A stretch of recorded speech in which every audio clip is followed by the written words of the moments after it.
Good day, viewers.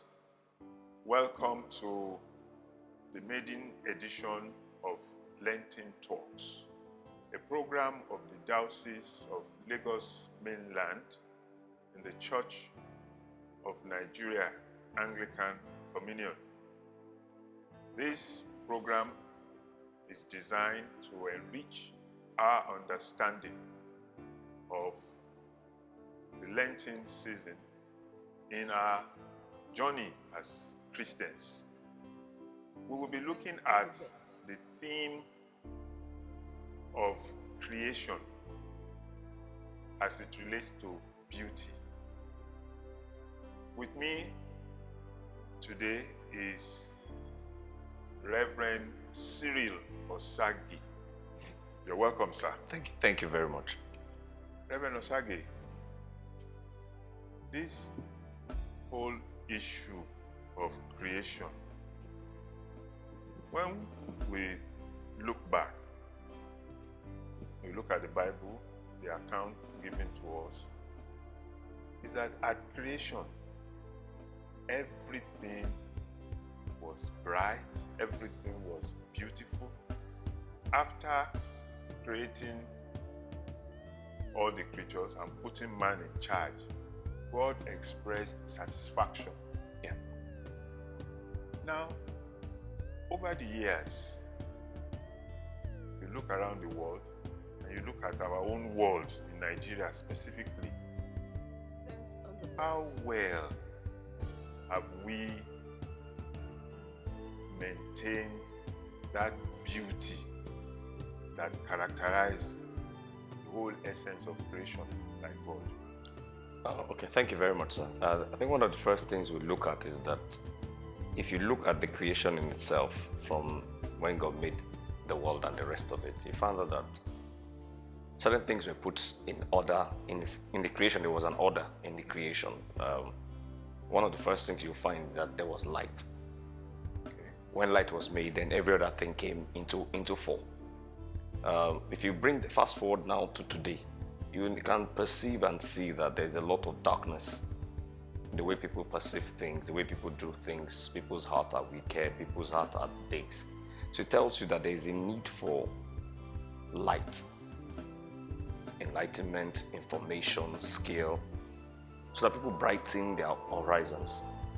The way man has handled creation is as though we should not exploit, but devour it. In devouring it, they will not pay attention to what is the effect of whatever we put into it or whatever we take out of it, basically. A lot of things are taken out of it. Good things of the earth are taken, and people are not bothered about what happens if we take today. So what you have now in the fall of man, the discussion of man, in the way man has grown and man has lived, is that the natural tendency of survival has caused him to be, I call it, careless or carefree in his relation with the things that God has given us. We have trees in most of the places where we are in our own country now, even in our own places now. We can hardly point some trees. We have buildings, we have houses, we have all kinds of things where man will stay, all for the benefit of what he perceived to be for himself. Whereas in essence, the vegetations are not things that God created. Helps the psyche, help our perceptions, helps to bring us to a place of relaxation. All those things he did. And it may interest you to know, God did not bring man into nothingness. He made sure all those things were available. They were already in existence. Then he brought man and placed him there. And that tells you how we should actually think of things. So whatever we think we have, or whatever we think that we're pursuing in terms of degradation of things, God had actually given us what we actually need to survive. In rounding up this question, it may interest you to note that just because of the lockdown in 2020, there was a general comment that for the first time in over almost 1,000 years, the world stood still and there was rebirth of the earth. Some things came back into existence. For the period of that 3 to 6 months, things were reorganized just for 6 months. You can imagine if we had a lockdown for like perhaps 2 years, maybe things would not be better. The ozone layer will not be depleted again, and a couple of other things would not have happened. Yes, sir. Thank you very much. At least for the next 6-7 weeks, Yeah. we will be observing the Lenten period. Fasting, Yes, sir. prayer, Mm. these are features associated with this period. I ask you a double-barrel question. Okay. Why do we really need to fast? Okay. That's one. Then the second leg of it is, what should we be praying for Okay. in Nigeria today? Okay. Okay. Let me take it from the first point where you talked about fasting Yes, and prayer as part of the necessity during Lent. yes, Then you also you didn't put the part of self-denial, which comes into the Yes, equation of the yes. Lenten season. And one of the peculiarities of the 40 days or the 6 weeks, as you put it, is the fact that there's a need for man occasionally to deny himself of the things that are pleasurable. Now, interestingly, there's something we don't do as a people, maybe as a Anglican church in Nigeria, or I don't know why we forgotten about it. Is the Shrove Tuesday. The Shrove Tuesday is the day where we're supposed to be in a celebration mode, in preparation for the journey ahead. And for all you care, you can find out at least one or two reasons, one of two biblical reasons. One was Elijah.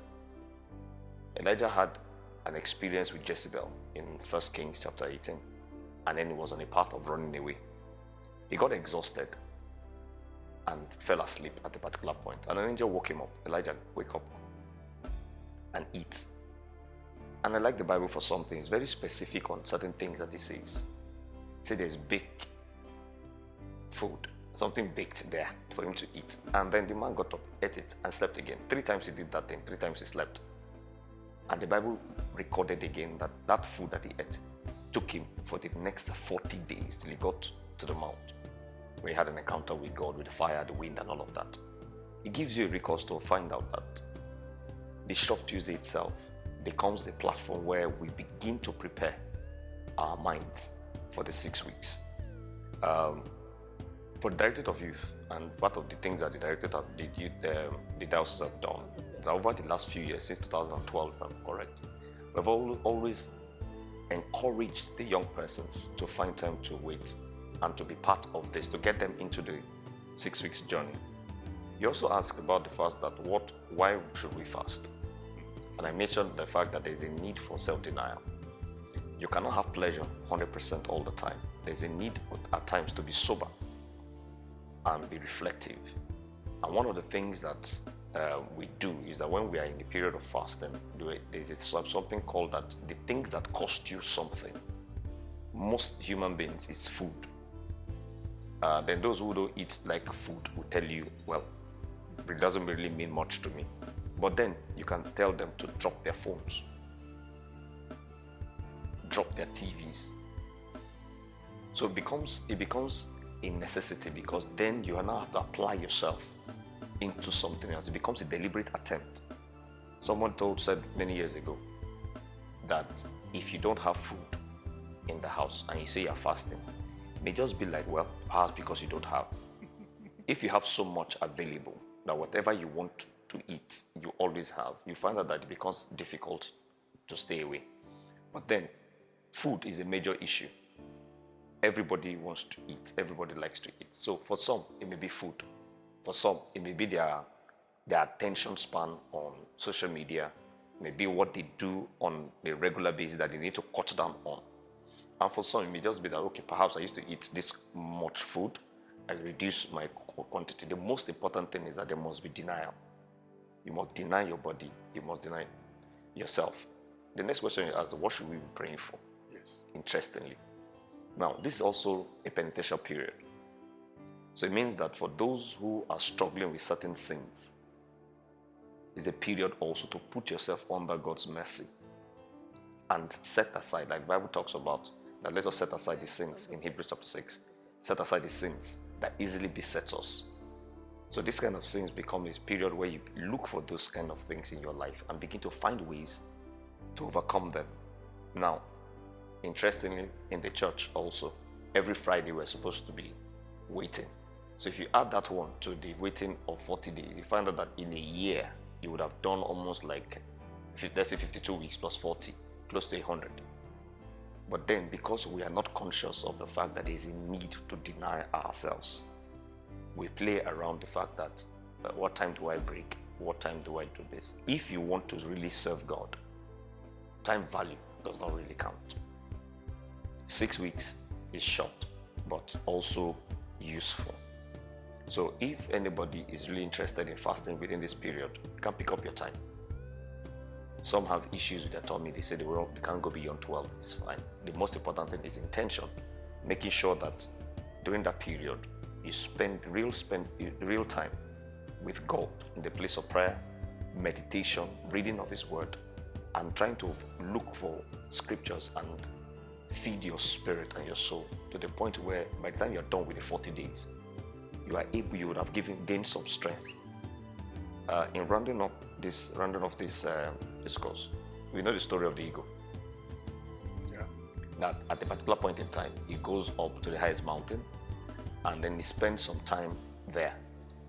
He breaks his own beak, but before he does that, he would have peeled off all his skin, all the feathers, and then to break its talons, break the beak, and they stay there without food or water for 40 days. Then certain things begin to happen. It will have oil will begin to show up on the skin. Oil will show up, healing the wounds of tearing off its own flesh, its own feathers. Then after that, everything begins to grow back. A new beak emerges. The feathers show up. The wings are now fresh. And on the day after the 40th day, it will stretch out the wings and then take a powerful leap off the mountain. And from that point on, it will go on. And this happens at least once a year. So if we shed off our weight every year, we will shed off a lot of unnecessary attitudes, behaviors, idiosyncrasies, and a lot of other things will be set aside. And it helps us also in the creation story to bring beauty again into the earth. Okay. Yes, sir. Well, viewers, I'm sure we have all been enriched by the submission of Reverend Cyril OSAGIE. One of the takeaways is that it's not all about food. It's also about habits. This is a period that we need to make that conscious effort to readjust, to realign, and to remember God's message from creation. Our God is a God of order. Our God is a God of beauty. Let us do everything to restore order in our lives, in our society, and to extol His beauty. Thank you. We will continue the conversation in episode 2. Thank you very much. Thank you, sir. Thank you very much, sir.